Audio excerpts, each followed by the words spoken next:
साथियों नमस्ते। तो आज हम अध्याय 11 विद्युत धारा के रासायनिक प्रभाव इसके प्रश्नोत्तर करेंगे।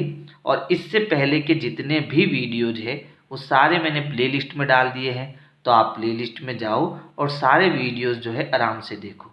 यहाँ पर हमारा पहला प्रश्न है, रिक्त स्थानों की पूर्ति कीजिए। और इसमें भी पहला प्रश्न है, विद्युत चालन करने वाले अधिकांश द्रव खाली जगह के विलयन होते हैं। तो पहले हम प्रश्न को समझेंगे, फिर ये उत्तर कैसे आया वो समझेंगे। तो देखो, प्रश्न को समझने के लिए पहले हमें एक परिपथ बनाना पड़ेगा। जैसे मान लो एक बहुत छोटा सा बल्ब है, जैसे मैंने यहाँ पर एक बल्ब ले लिया। बल्ब को हम इस प्रकार से बना सकते हैं, ये हमारा क्या हो गया, बल्ब हो गया। ये बहुत छोटा सा बल्ब है, ठीक है। इस बल्ब का जो एक सिरा है, ये वाला सिरा, यहाँ से हम एक तार जोड़ देते हैं और इस तार को जो है हम एक सेल से जोड़ देते हैं। ये सेल का प्लस सिरा है। इस तार को हमने किससे जोड़ दिया, सेल के प्लस सिरे से जोड़ दिया।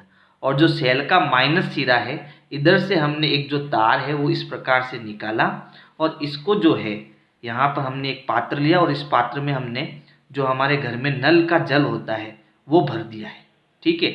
और ये माइनस से सिरा हुआ जो तार का सिरा है वो इसके अंदर हमने डुबो दिया। फिर सेल का जो दूसरा सिरा है उसमें भी हमने तार लगाया और इसको भी जो है हमने किस में डाल दिया, इस जल में डाल दिया। अब यहाँ पर देखो, जो प्लस से जुड़ा हुआ वायर है, ठीक है, ये वाला प्लस से जुड़ा हुआ है, तो ये हमारा धन टर्मिनल हो जाएगा। एक काम करते हैं, इस तार से हम एक ब्लेड जोड़ देते हैं, ये ठीक रहेगा। यहाँ पर एक ब्लेड हमने जोड़ दी, इधर भी हम एक ब्लेड जोड़ देते हैं, ठीक है। अब ये जो ब्लेड है वो सेल के प्लस सिरे से जुड़ी हुई है और ये जो ब्लेड है वो सेल के माइनस सिरे से जुड़ी हुई है। जैसे ही हम ये व्यवस्था करेंगे तो कुछ समय बाद क्या होगा, इस पानी में इन दोनों ही ब्लेड पर कुछ बुलबुले उठे दिखाई देंगे। इस पर भी बुलबुले उठे दिखाई देंगे और इस पे भी कुछ बुलबुले जो है वो इस प्रकार से उठे हुए दिखाई देंगे। यानी कि इस द्रव में जो है विद्युत का चालन हो रहा है, विद्युत क्या कर रही है, बह रही है, ठीक है। तो कुछ द्रव ऐसे होते हैं जो विद्युत का चालन करते हैं। बात समझ में आ गई। अब वो अधिकांश द्रव कौन से हैं, तो वो अधिकांश या तो अम्ल हो सकता है, ये जो विलयन है अम्लीय हो सकता है। ये जो विलयन है वो क्षारीय भी हो सकता है, उसमें भी विद्युत का चालन होता है। और ये जो विलयन है वो आपका लवण भी हो सकता है, ठीक है। तो अधिकांश जो ये द्रव होते हैं वो अम्ल, क्षार तथा लवण के क्या होते हैं, विलयन होते हैं। और इन सभी से हम जो है विद्युत का चालन कर सकते हैं, ठीक है। तो हमारा पहले प्रश्न का उत्तर क्या हो गया, विद्युत चालन करने वाले अधिकांश द्रव अम्ल, क्षारक तथा लवण के विलयन होते हैं। इन सभी में विद्युत का चालन होता है। दूसरा प्रश्न है, किसी विलयन से विद्युत धारा प्रवाहित होने पर खाली जगह प्रभाव उत्पन्न होता है। तो इस प्रभाव को हम क्या कहते हैं, रासायनिक प्रभाव कहते हैं। जैसे हमने अभी समझा कि यहाँ ब्लेड है और यहाँ पर भी ब्लेड है और यहाँ पर कुछ बुलबुले जो है वो हमें दिखाई दे रहे हैं, दोनों तरफ बुलबुले हैं। अब इसमें जो बुलबुले हमें दिखाई दे रहे हैं वो है ऑक्सीजन के बुलबुले। वो किसके बुलबुले हैं, ऑक्सीजन के बुलबुले।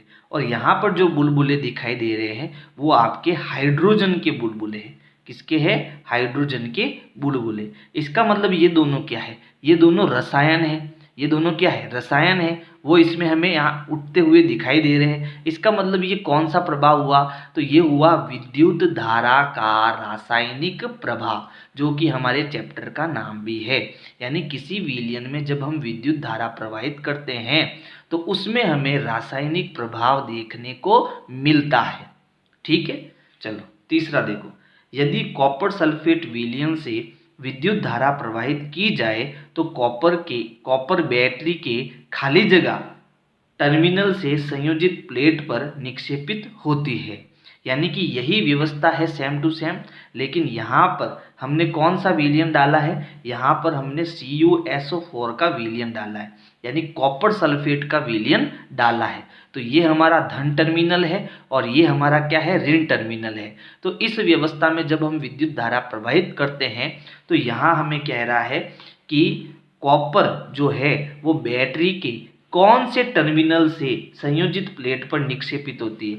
यानी ये जो कॉपर है ना, Cu कॉपर, ये कहाँ आपको दिखाई देगी, तो ये हमेशा आपको कौन से टर्मिनल पर दिखाई देगी, जो ये माइनस सिरे से जुड़ा हुआ भाग है यानी टर्मिनल है, यानी वो हमेशा हमें ऋण टर्मिनल से संयोजित प्लेट पर निक्षेपित होता है। ये इसका उत्तर हो जाएगा।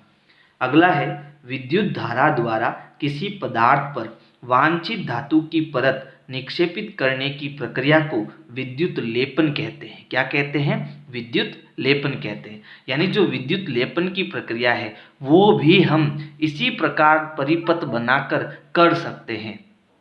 ठीक है, वैसे विद्युत लेपन कैसे करते हैं उसमें एक अलग से प्रश्न होगा, वो हम समझेंगे। ठीक है, विद्युत लेपन में क्या होता है, यहाँ से कॉपर के धातु उठते हैं और इधर आ जाते हैं, है ना। विलियन में भी क्या होता है, कॉपर सल्फेट होता है, तो कॉपर जो है वो इस पर निक्षेपित हो जाती है। इसी प्रक्रिया को जो है हम विद्युत लेपन कहते हैं। ठीक है, यानी विद्युत धारा के रासायनिक प्रभाव द्वारा ही हम विद्युत लेपन करते हैं। प्रश्न 2 है, जब किसी समपरिक्षेत्र के स्वतंत्र सिरों को किसी विलयन में डुबाते हैं तो चुंबकीय सुई विक्षेपित होती है। क्या आप ऐसे होने के कारण की व्याख्या कर सकते हैं? तो देखो यहाँ जो है एक समपरिक्षेत्र है, यानी यहाँ तार का बैटरी, ये हमारी क्या हो गई, बैटरी हो गई, और ये बैटरी का प्लस सिरा हो गया और ये बैटरी का माइनस सिरा हो गया। तो इस तार को जो है यहाँ पर एक चुंबकीय सुई पर हमने इस प्रकार से फेरे देकर डाला हुआ है और दूसरे स्वतंत्र भाग को इस द्रव में डुबो दिया है। इसी प्रकार सेल का ये जो माइनस सिरा है, यहाँ से भी तार लिया और इसको भी हमने जल में डुबो दिया। जैसे ही जल में डुबोया तो क्योंकि हमें पता है कुछ द्रव विद्युत का चालन करते हैं, तो यहाँ पर जो है विद्युत का क्या होने लगा, चालन होने लगा। और जैसे ही विद्युत का चालन होने लगा तो ये जो चुंबकीय सुई है वो हिलने लगी, क्या करने लगी, विक्षेपित होने लगी। ठीक है, तो ये क्या हो रहा है इसकी हमें क्या करनी है, व्याख्या करनी है। तो ऐसा इसलिए हुआ क्योंकि देखो 7th क्लास में हमने पढ़ा था कि जब किसी विद्युत तार में हम विद्युत धारा प्रवाहित करते हैं तो वो चुंबक की भांति व्यवहार करने लगता है। तो इस गुण को हम विद्युत धारा का चुंबकीय प्रभाव कहते हैं। इसीलिए जब हमने इस तार में विद्युत धारा प्रवाहित की तो यहाँ इसमें चुंबकीय सुई है, यानी एक चुंबक है, और विद्युत धारा बहने के कारण तार भी हमारा क्या बन गया, विद्युत चुंबक बन गया।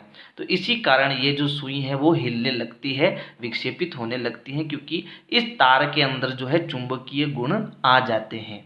ठीक है, तो इसका उत्तर क्या है, विलयन में विद्युत धारा प्रवाहित होने से विद्युत धारा के चुंबकीय प्रभाव के कारण चुंबकीय सुई विक्षेपित होती है। ठीक है, प्रश्न 3 है, ऐसे 3 द्रवों के नाम लिखिए जिनका परीक्षण चित्र 11.9 में दर्शाए अनुसार करने पर चुंबकीय सुई विक्षेपित हो सके। तो देखो यही सेम परिपथ है, यानी चित्र हमारा 11.9 है और यहाँ जो द्रव है इससे हमारा क्या हो रहा है, इस परिपथ में विद्युत का चालन हो रहा है। तो ऐसे हमें 3 द्रवों के नाम बताने हैं, तो वो हमारे क्या हो जाएंगे, अम्ल, क्षार और लवण के विलयन हो जाएंगे।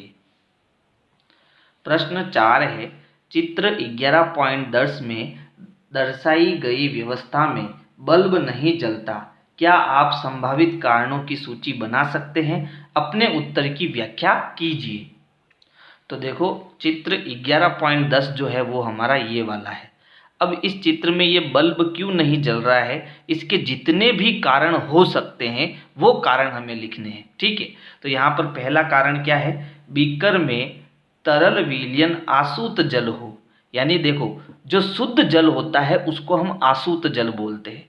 जो आपके घरों में जो नल का पानी आता है वो आसूत जल नहीं है, वो शुद्ध जल नहीं है। ठीक है ना, तो आसूत जल जो होते हैं वो विलयन में विद्युत धारा का चालन नहीं करते।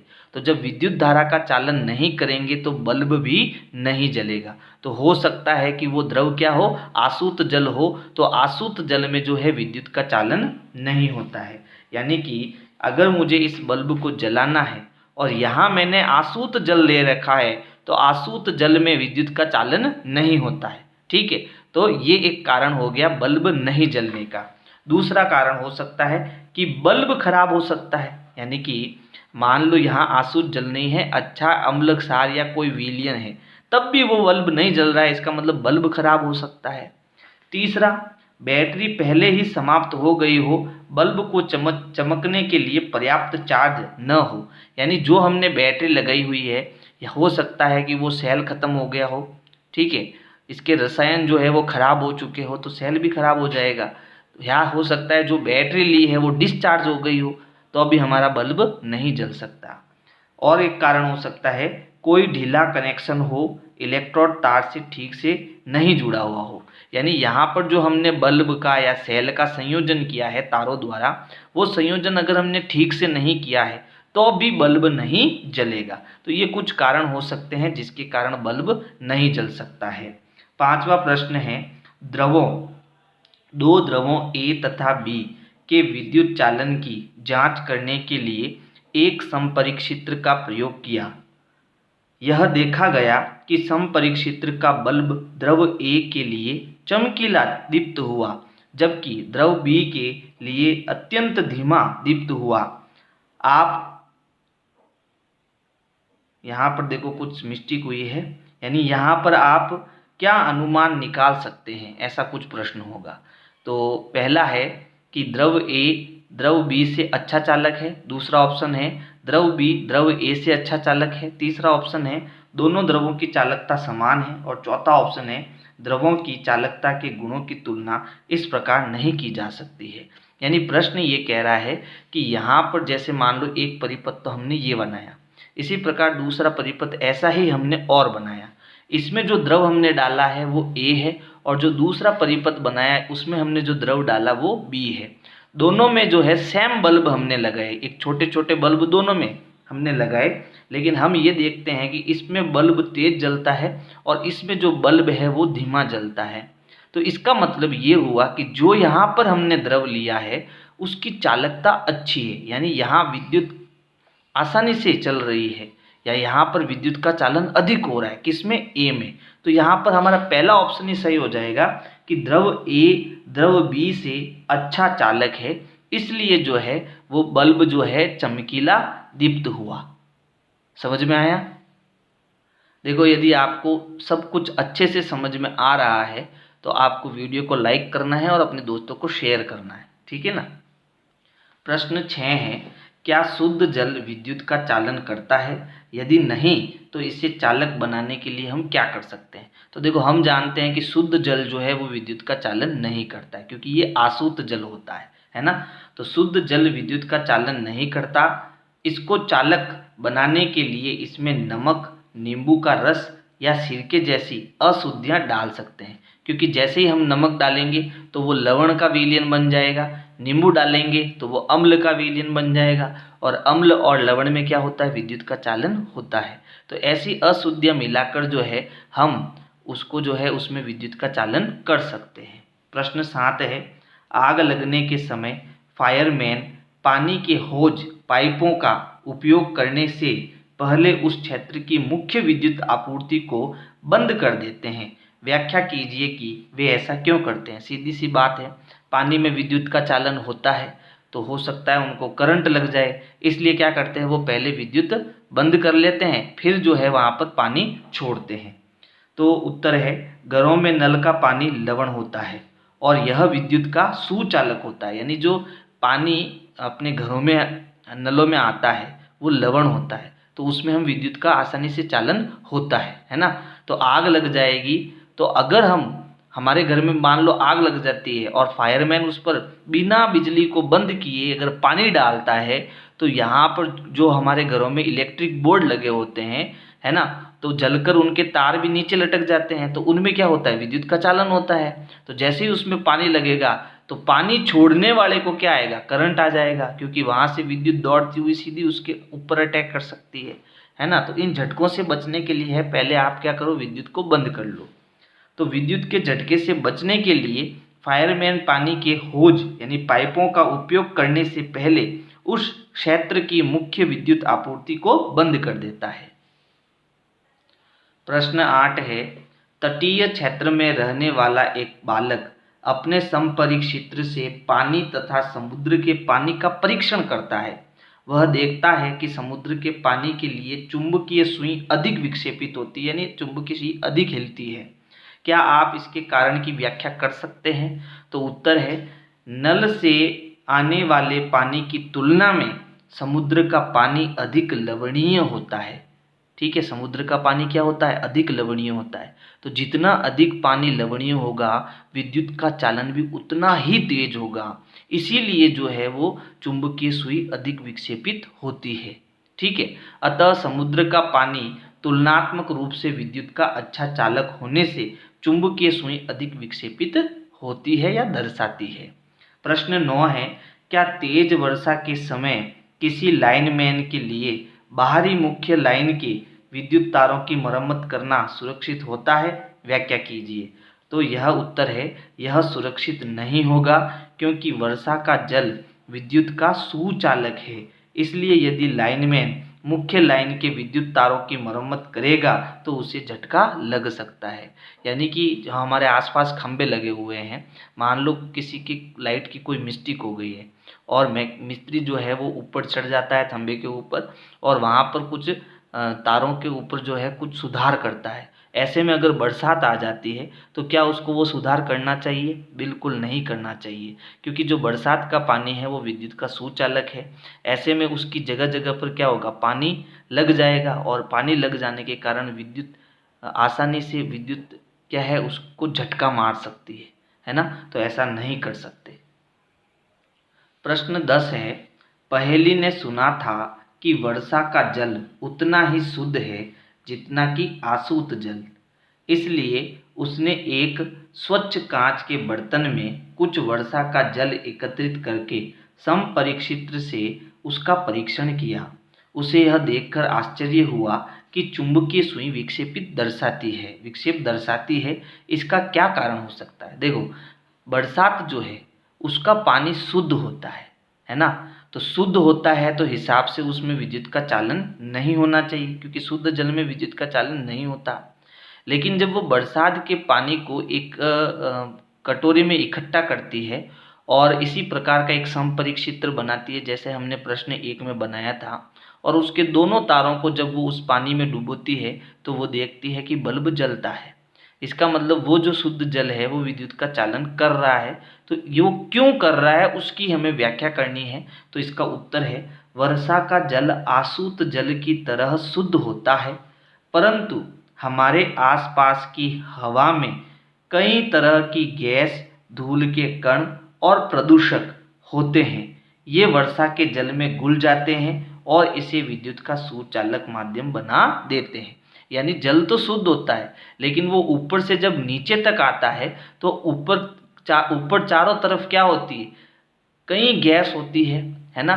धूल के कण होते हैं और प्रदूषक होते हैं, वो सब उसमें क्या होते हैं? घुल जाते हैं। इस वजह से जो है वो विद्युत की सुचालक बन जाती है। बात समझ में आई? प्रश्न 11 है, अपने आसपास उपलब्ध विद्युत लेपित वस्तुओं की सूची बनाइए। यानी जो विद्युत लेपन की प्रक्रिया होती है उसके द्वारा जो होते हैं कुछ धातुएं चमकदार हो जाती है। क्या हो जाती है? चमकदार हो जाती है।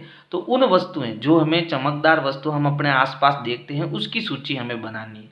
तो यहाँ पर कुछ है, साइकिल का हैंडल। आपने देखा होगा साइकिल का हैंडल चमकीला होता है। वो किससे होता है? विद्युत लेपन के हिसाब से होता है। कार के पहिए है ना, वो भी चमकदार होते हैं। कृत्रिम गहने, आपने देखा होगा अपने घर पर, अपने माताओं के पास, बहनों के पास कुछ गहने होते हैं वो चमकीले होते हैं। ठीक है, सोने के गहने नहीं बोल रहा हूँ, कुछ जो नकली गहने होते हैं, नकली आभूषण होते हैं, वो चमकीले दिखाई देते हैं। तो वो चमकीले इसलिए दिखाई देते हैं क्योंकि इनका विद्युत लेपन हो रखा होता है। स्नान गृह के नल, गैस चूल्हे के बर्नर, तो ये सभी जो है विद्युत लेपित वस्तुएं होती है ना? अब ये तो हमारा उत्तर हो गया, लेकिन इसके अलावा कुछ प्रश्न ऐसे हैं जो पूछे जा सकते हैं। जैसे कोल्ड ड्रिंक के जो डिब्बे है ना, टीन से लेपित होते हैं। किससे लेपित होते हैं? उस पर टीन धातु चढ़ाई जाती है। दूसरा है, बनावटी जो आभूषण होते हैं है ना, चांदी या सोने से लेपित होते हैं, यानी उनके ऊपर चांदी या सोने की परत चढ़ा देते हैं। तीसरा है, कार बम्पर और साइकिल के जो हैंडल होते हैं वो किससे लेपित होते हैं? क्रोमियम से लेपित होते हैं। ये क्रोम की जगह क्रोमियम कर देना ना, वो क्रोमियम से लेपित होते हैं। चौथा है धातु के दरवाजे, है ना, वो किससे होते हैं? तो दरवाजे के हैंडल जो है वो जिंक से लेपित होते हैं। धातु के जो दरवाजे होते हैं उसमें दरवाजे की जो हैंडल है वो किन से लेपित होते हैं भाई? वो जिंक धातु से लेपित होते हैं। तो इनमें से भी आपको कुछ प्रश्न पूछ सकते हैं, तो ये भी आपको याद रखना है। अब अंतिम प्रश्न है, जो प्रक्रिया आपने क्रियाकलाप 11.7 में देखी वह कॉपर के शोधन में उपयोग होती है। यानी हमने देखो चैप्टर जब हमने पढ़ा था तो ये हमारी क्या है? 11.7 एक्टिविटी है और उसमें क्या हो रहा है? विद्युत लेपन दर्शाता सरल परिपथ। ठीक है, प्रश्न आगे पढ़ते हैं। एक पतली शुद्ध कॉपर छड़ तथा एक अशुद्ध कॉपर की छड़ इलेक्ट्रोड के रूप में उपयोग की जाती है। तो यहाँ पर जो हमारी क्रियाविधि थी इसमें ये दोनों जो इलेक्ट्रोड है वो किसके थे? तांबे के थे। किसके थे? तांबे की पत्तियों के थे। लेकिन यहाँ पर जो प्रश्न है, प्रश्न ये कह रहा है कि एक जो इलेक्ट्रोड है उसको हमें किससे लगाना है? तो एक को तो हमें शुद्ध कॉपर की छड़ लगानी है और जो दूसरा इलेक्ट्रोड हमें लेना है वो कैसा लेना है? अशुद्ध कॉपर की छड़ के रूप में इलेक्ट्रोड लेना है। ठीक है, यानी कि एक तो हमें शुद्ध कॉपर की छड़ लगानी है और दूसरी तरफ हमें अशुद्ध कॉपर की छड़ लगानी है इलेक्ट्रोड के रूप में। कौन सा इलेक्ट्रोड बैटरी के धन टर्मिनल से संयोजित किया जाएगा? कारण भी लिखिए। यानी अब जो ये हमने दो टर्मिनल लिए हैं, ठीक है, इसमें से एक में शुद्ध कॉपर की छड़ है और दूसरे में अशुद्ध कॉपर की छड़ है। तो इसमें से जो हमें धन टर्मिनल पर लगानी है वो कौन सी छड़ लगानी है? तो इसका उत्तर देखो, बहुत मजेदार प्रश्न है। उत्तर है अशुद्ध कॉपर की छड़ को बैटरी के धन टर्मिनल से संयोजित किया जाना चाहिए। क्यों किया जाना चाहिए? इस इलेक्ट्रोड से कॉपर धातु विलयन में घुल जाती है तथा यह स्वतंत्र कॉपर बैटरी के ऋण टर्मिनल से संयोजित इलेक्ट्रॉन की ओर आकर्षित होता है तथा उस पर निक्षेपित हो जाता है। अब इसको समझो। जैसे मान लो यहाँ पर जो है आपका प्लस सिरा है, तो प्लस सिरा है तो यहाँ जो हम छड़ लगाएंगे वो कौन सी लगाएंगे? अशुद्ध तांबे की छड़ लगाएंगे। अशुद्ध तांबे वाली छड़, अशुद्ध तांबे वाली छड़ लगाएंगे। ठीक है, जिससे क्या होगा? इसमें अशुद्ध तांबा यानी तांबे के साथ और भी कुछ धातुएं जो है वो मिश्रित है। तो यहाँ से क्या होगा? जैसे ही इसमें करंट दौड़ेगा, विद्युत का चालन होगा, तो यहाँ से जो तांबा है वो इस विलयन में घुल जाएगा। यानी यहाँ पर जो हमने विलयन लिया है यहाँ से तांबा निकलेगा और विलयन में घुल जाएगा। अब ये किस भाग से निकला है? प्लस भाग से। तो यहाँ पर जो कॉपर है वो कैसी है? प्लस है ना, धनात्मक है। तो ये धनात्मक है तो ये वाला जो हमारा टर्मिनल है वो कैसा है? ऋणात्मक है। और इस पर हम कौन सी छड़ लगाएंगे? शुद्ध तांबे की छड़ लगाएंगे। तो यहाँ से जितना भी कॉपर है वो यहाँ से उठकर इस शुद्ध तांबे की छड़ पर जाता रहेगा। इससे हमारा जो तांबा है उसका शुद्धिकरण हो जाएगा, यानी तांबा तांबा एक तरफ आ जाएगा और अशुद्ध जो है वो एक तरफ चली जाएगी। इसलिए जो है जो अशुद्ध तांबे की छड़ है वो हम इस धनात्मक सिरे पर रखेंगे और जो शुद्ध तांबे की छड़ है उसको इस ऋणात्मक सिरे पर रखेंगे। जैसे ही विद्युत का चालन होगा तो यहाँ अशुद्ध तांबे की छड़ से जितना भी कॉपर है, जितना भी तांबा है वो इस विलयन में घुलेगा। फिर इस विलयन से वो कहाँ जाएगा? इस शुद्ध तांबे की छड़ की तरफ आकर्षित हो जाएगा। इस प्रकार से यहाँ से पूरा तांबा जो है वो इस तरफ शिफ्ट हो जाएगा और विद्युत का इस तांबे का लेपन इस छड़ पर हो जाएगा। इससे तांबा तांबा पूरा अलग हो जाएगा, यानी तांबे का शुद्धिकरण हो जाएगा। ठीक है ना। वापस मैं प्रश्न का उत्तर पढ़ लेता हूँ। अशुद्ध कॉपर की छड़ को बैटरी के धन टर्मिनल से संयोजित किया जाना चाहिए। इस इलेक्ट्रोड से कॉपर धातु विलयन में घुल जाती है तथा यह स्वतंत्र कॉपर, ये जो उसमें कॉपर घुल गया है, जो स्वतंत्र कॉपर होता है वो बैटरी के ऋण टर्मिनल से संयोजित इलेक्ट्रोड की ओर आकर्षित होता है तथा उस पर निक्षेपित हो जाता है। ठीक है, तो इस प्रकार से ये हमारा अंतिम प्रश्न था। और वीडियो अगर आपको पसंद आ रही है तो वीडियो को लाइक करो, अपने दोस्तों को शेयर करो। Thank you.